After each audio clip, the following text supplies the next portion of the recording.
ஐயோ என்னாச்சு உங்களுக்கு? இப்ப எதுக்கடி கத்திட்டு இருக்க? அக்கம் பக்கத்துல ஆளுங்க இருக்காங்கடி. தெரியும்ல, நேத்து அந்த செக்ரட்டரி கை காலை பிடிச்சதுக்கு அப்புறம் தாண்டி உடனே உள்ள விட்டான். ஷப்பா, பெரிய பிரச்சனையில கொண்டு போய் விட்டுருவா போல இருக்கே. ஏண்டி இப்படியே கத்திட்டு இருந்தா அப்புறம் எல்லாரும் வந்து நின்றுவாங்கடி. உனக்கு என்னதான் ஆச்சு? எனக்கு வயிறு வலிக்குது. ஆமா, நேத்து மூக்கு முட்டை குடிக்கும் போது இதெல்லாம் உனக்கு தெரியல. தேவையில்லாத வேலையெல்லாம் பண்ணி. இது அது இல்ல. அப்புறம் என்னது? இதெல்லாம் நார்மலா வருதுதான். ஓ, அந்த வழியா? அப்போ ஒன்றும் பண்ண முடியாது. நீ நல்லா அனுபவி. ஓ, என் வீட்டுல இருந்து கத்தி தொலையாதரி. நீயும் உன் பொறுக்கி ஃப்ரெண்ட்ஸும் நேத்து பண்ண சேட்டையே அதுவே என்னால தாங்கிக்க முடியல. அதுக்கு இடையில தேசம்.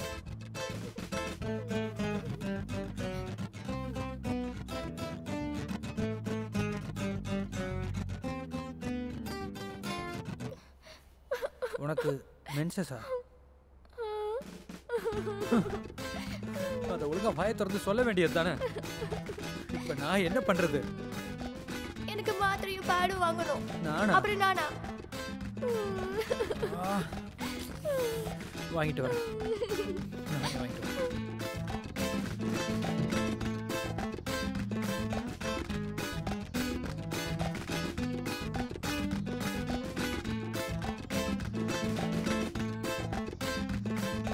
ஹலோ மச்சான், நான் தான். அவ அங்கேருந்து கிளம்பிட்டாளா? இல்ல. இல்லையா? அப்புறம் நீ அவளை அனுப்புற மாதிரி இல்லையா? மச்சான், அது இல்லடா. அவளுக்கு இப்போ உடம்பு சரியில்லடா. மருந்தெல்லாம் சாப்பிட்டு படுத்துருக்கா. இன்னும் ஒரு நாள் இங்கே இருக்கட்டும். என்ன? அதுக்கப்புறம் வாந்தி எதனா எடுத்தாளா? ஆமாடா. எடுத்தாளா? அப்புறம் க்ளீன் பண்ணியாச்சு. யாரு? நான் தான். பைத்தியம். கடவுளே, என்னோட ஃப்ளாட் என்ஜாய் பண்றான். என்ஜாய் பண்ணு. ஃப்ளாட்ல ஒரு பொண்ணு இருக்குன்னு எங்க அப்பாவுக்கு தெரிஞ்சது. அமெரிக்கால இருக்க அப்பா இங்க எங்கடா வர போறாரு? அதெல்லாம் அவருக்கு தெரியும்டா. அவர் அந்த மாதிரி டைப். உனக்கு தெரியாது. டேய், தயவு செஞ்சு ஓகே சொல்றேன் ப்ளீஸ்டா. டேய், இருந்தாலும் நீ ஒன்றும் சொல்ல வேணாம். எல்லாம் நல்ல விஷயத்துக்கு தான். அப்போ ஓகே ஓகே தானே? ஓகே தானே மச்சான்? தேங்க்ஸ் ராடி. நல்ல விஷயத்துக்கா? Hello hello.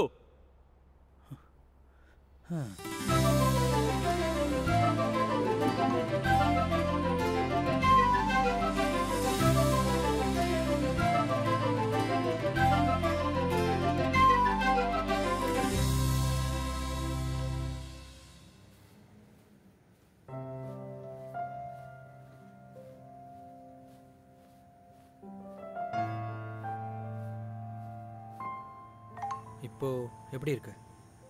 இப்போ ஓகே, பரவாயில்ல. 2 நாள் ஆச்சுல நீ ஹாஸ்டல் போய். கிளம்புன்னு சொன்னா போறேன். இப்படி சுத்தி வளைச்செல்லாம் பேச வேண்டாம். ஐயோ, அப்படி சொல்லல. புரியுது. நான் ஒன்றும் உனக்கு பாரமா இருக்கணும்னு நினைக்கல. நாளைக்கு ஹாஸ்டல் டே, இந்த வருஷத்தோட லாஸ்ட் செலிப்ரேஷன்.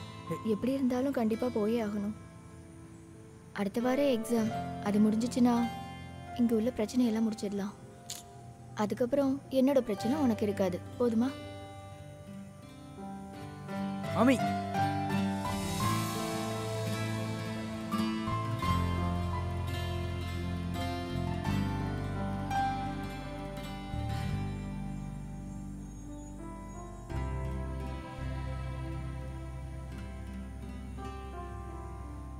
ஷால் போடாம வெளியே வரக்கூடாதுன்னு சொல்லியிருக்கேன்லடி. நீங்களும் போடலல.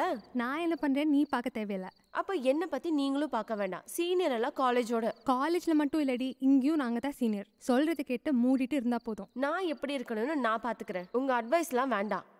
உனக்கு சொன்னா புரியாதுல்லடி. போடி.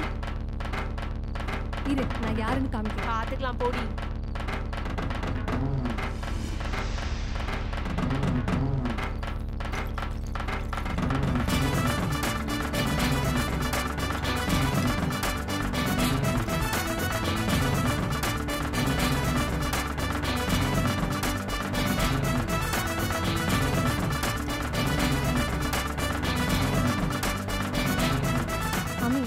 அவன் என்னை தள்ளி விடுறாடி. அஞ்சனா. எந்த அஞ்சனா? அந்த ஃபர்ஸ்ட் இயரில். நம்மெல்லாம் அவகிட்ட போய் எதுவும் பேசக்கூடாதுன்னு சொல்கிறா.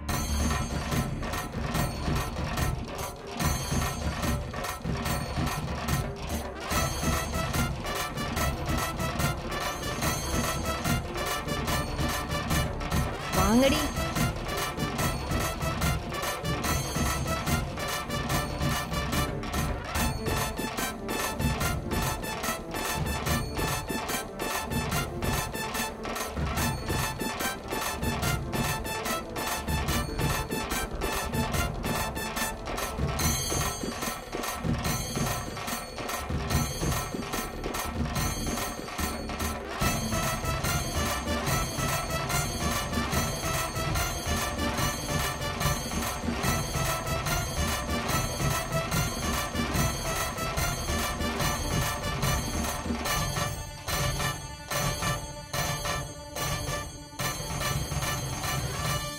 நீ யாரடி எங்க கிட்ட வம்பிழுக்கிறதுக்கு? ஹேய் பார்த்து பேசு, மேல கை வைக்கிறவ எல்லாம் வேண்டாம். கை வச்சா என்னடி பண்ணுவ? நாங்க இங்க இருந்து போனதுக்கு அப்புறம் வச்சுக்கோம் ஆட்டத்தை, புரியுதா? இல்லன்னா என்னடி பண்ணுவ? விடு. என்னடி மேடம் இவங்க தான் பிரச்சனை பண்றாங்க. உன்கிட்ட பலமுறை நான் சொல்லியிருக்கேன் இங்கெல்லாம் ரேகிங் பண்ணக்கூடாதுன்னு. இங்க என்ன ரேகிங் மேடம்? தங்கச்சிகளோட நல்லதுக்காக அக்கா நாங்க சொல்லித்தரோம், அதை இவங்க கேட்டுக்க மாட்டேங்கிறாங்க, அவ்வளவுதான் மேடம். விடுங்க மேடம். விடுடி. உன்கிட்டலாம் சொல்லி என்னடி பிரயோஜனம்? எப்படி நிற்கிறா பாரு. என்னடி முறைக்கிற? அப்பா பேரே தெரியாம இங்க இருக்கீங்க, உனக்கு ஒரு வேலையே கிடையாதா?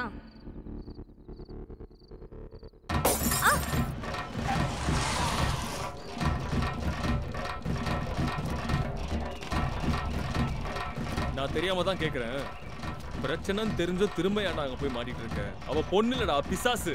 டேய் அவ இதுக்கு முன்னாடி அப்படி எல்லாம் இருந்ததில்லடா. அவ பாவம்டா, நீ வாடா. அவளை புடிச்சதே பிரச்சனை பண்றதுனால தான்டா. டேய் வாடா மச்சான்.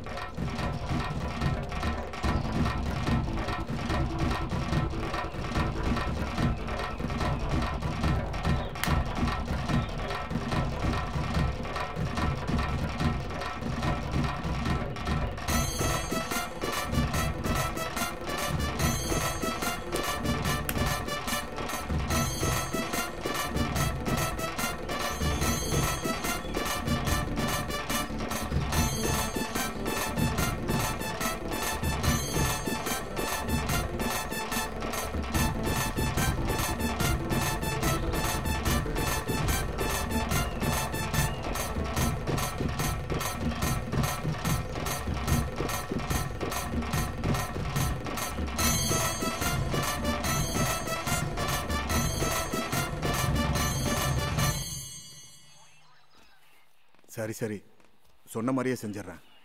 நைட்டு பார்க்கலாம் கெஸ்ட் ஹவுஸில் வச்சு. Okay thank you sir. என்ன? நான் அன்வர் கால் பண்ணியிருந்தேன்.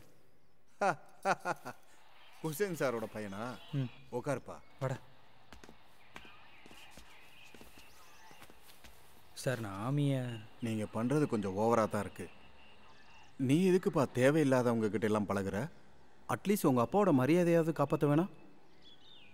அது இல்லை சார், அவள் பாவம், ஏதோ தெரியாமல் தப்பு பண்ணியிருப்பா சார், விட்டுருங்க சார். வாடனை மண்டையை உடைச்சிருக்க, அது பாவமா? சார் ஒரு டீ கிடைக்குமா? ரொம்ப தலை வலிக்குது, அதான் கேட்டேன். அங்கே பாரு, இதுவா பாவம்? இங்கே வந்ததுலேருந்து துமிர்த்தனம் பண்ணிக்கிட்டே இருக்கா. கை வச்சிருவேன், பொண்ணா போயிட்ட எனக்கு பிரச்சனை ஆயிரும்.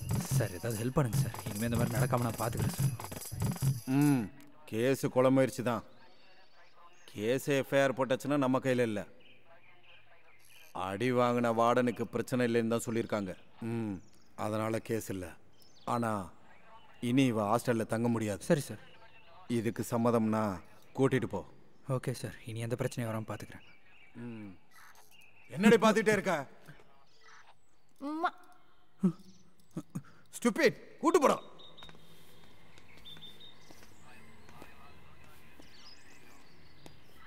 சார் அப்பா கிட்ட எதுவும் சொல்லிடாதீங்க சார். இங்கே பாரு, திரும்பி இப்படி நடந்தா உங்கள் அப்பாட்ட சொல்லிடுவேன், புரியுதா? இனி ஒன்று இங்கே நான் பார்த்தேன்னா 2 முட்டியும் பேத்துருவேன். Sorry sir.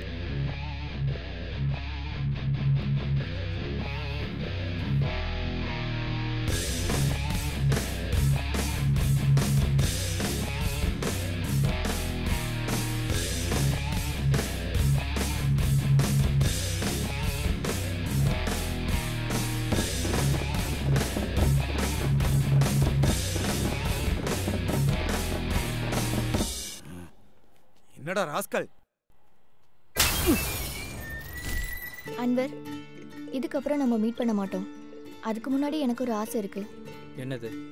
எனக்கு கொஞ்சம் சரக்கு வேணும். இல்லடா, நிப்பாட்டுறதுக்கு தான். கடைசியா ஒரு வாட்டி குடிச்சிட்டு விட்டுடலான்னு இருக்கேன். அது உன் கூடவா இருக்கட்டுமே. நான் குடிக்க மாட்டேன். நீ குடிக்க மாட்டேன்னு எனக்கு தெரியும். நீ என் கூட இருந்தா மட்டும் போதும். கடைசி ஆசை தானே, வரேன். ஆனால் பாருக்கெலாம் வர முடியாது. அப்புறம்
என்னடா வேணுமா?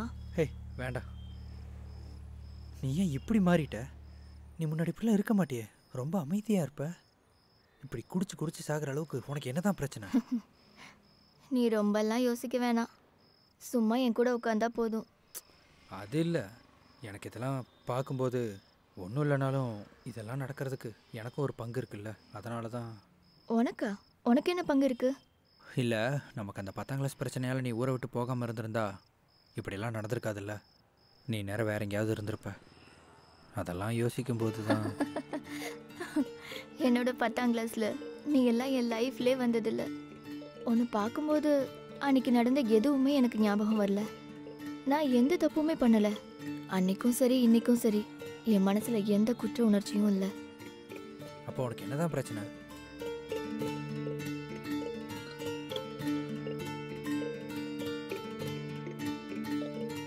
கடைசியாக குடிக்கிறதுக்காக என்ன கம்பெனியாக வேணும்னு தானே கேட்டேன். அப்போ நீ ஏன் இந்த மாதிரி ஆனங்கிறதுக்கான காரணம் எனக்கு தெரிஞ்சே ஆகணும். அதுக்கு எனக்கு உரிமை இல்லையா? என்ன யோசிச்சுட்டு இருக்க? சொல்லு அமி. என் ஃபீலிங்ஸை நான் யார்கிட்டையும் சொல்கிறது கிடையாது. நம்ம பிரச்சனையை வேற யார்கிட்டயாவது சொன்னால் ஆறுதல் கிடைக்கும்னு பல பேர் சொல்லுவாங்க. எனக்கு அப்படி தோணுனதில்லை. நான் என்னோட கஷ்டங்கள் எல்லாம் மனசை விட்டு ஒரே ஒருத்தர்கிட்ட தான் சொல்லியிருக்கேன். அந்த ஆளால தான் நான் இந்த நிலைமைக்கு ஆயிட்டேன். அவனுக்கு அப்புறம் எவ்வளோ பேர் என் லைஃப்பில் வந்தாங்க. ஆனால் எனக்கானவன்னு தோணுது அவன் மட்டும்தான். அது யாரு?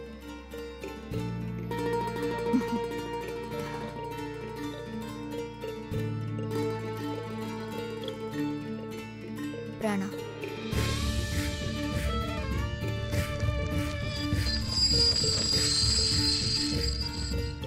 பிராணா? பிராணா. பிரணவன்றது அவன் பேர். அவனே மாற்றி பிராணான்னு வச்சுட்டான். நான் +2 படிக்கும்போது என் லைஃப்பில் இருந்த தனிமையை போக்குனது அவன்தான். எனக்குன்னு அன்னைக்கு யாருமே இல்லை, அப்பா மட்டும்தான். ஆனால் எங்கள் அம்மாவுக்கு அப்பாவை பிடிக்காது. அப்பாவை பற்றி கேவலமாக என்கிட்டையும் தம்பிக்கிட்டேயும் அம்மா பேசுவாங்க. அந்த சமயத்தில் தான் அம்மாவுக்கு வேற யாரோடையோ, எனக்கு அது தெரியும்னு அம்மாவுக்கு இன்னும் தெரியாது. அம்மாவோட ஃபோனில் பல மெசேஜஸை நான் பார்த்துருக்கேன். தம்பிக்கு அதை பற்றி தெரிஞ்சிடுமோன்னு தான் என்னோட பயம். அப்பாவுக்கும் எதுவும் தெரியாது. தெரியாமல் நான் ஏதாவது அப்பா கிட்ட உளறிடுவேணும்னு நினச்சி அப்பா கூட பேசுகிறதையும் நிறுத்திட்டேன். என்னால் ஸ்டடீஸ்லேயும் கான்சென்ட்ரேட் பண்ண முடியல. ஸ்கூலுக்கு போகிறேன்னு சொல்லி கிளம்புவேன், அப்புறம் எங்கேயாச்சும் போய் உட்காந்துருவேன். தனிமையில் மனசு ரொம்ப பாரமாக இருந்துச்சு. அந்த சமயத்தில் தான் அவன் வந்தான். டேய் ஆமாடா, லாஸ்ட் வீக். ஆமாண்டா, இதெல்லாம் ஈஸியாக முடிச்சிடலாம். வா, டீ குடிக்கியா? வேண்டாம். என் கூடலாம் டீ குடிக்க மாட்டியா? டேய் ஒரு டீ சொல்கிறா. டேய் போய் சொல்கிறா. பூஸ்ட் வேணுமா? பூஸ்ட். டேய் பூஸ்ட்ரா. எனக்கு எதுவும் வேண்டாம். ஏன் வேணாங்கிற? 2 நிமிஷம் எழுந்துடுறா, அவள் உட்காரட்டும். இல்லை, நான் போகணும். டேய் நான் போட்டுமாடா. அவள் உட்காரலையா? சரி, நான் உட்காந்துக்கிறேன். அது சரி, பேர் என்ன? ஆமி. இல்லை, அமிதா. ஆமி. அது போதும். தனிமையில் இருந்த என் மனசுக்குள்ள நிறைய பட்டாம்பூச்சி பறக்க ஆரம்பிச்சது. ஆறுதலோ லவ்வோ கேரோ என்னென்னவோ அவன் எனக்கு கொடுத்துட்டு இருந்தான். அதுக்கப்புறம் பிரணாவை பார்க்கறதுக்காக மட்டுமே நான் அங்கே போயிட்டு இருந்தேன்.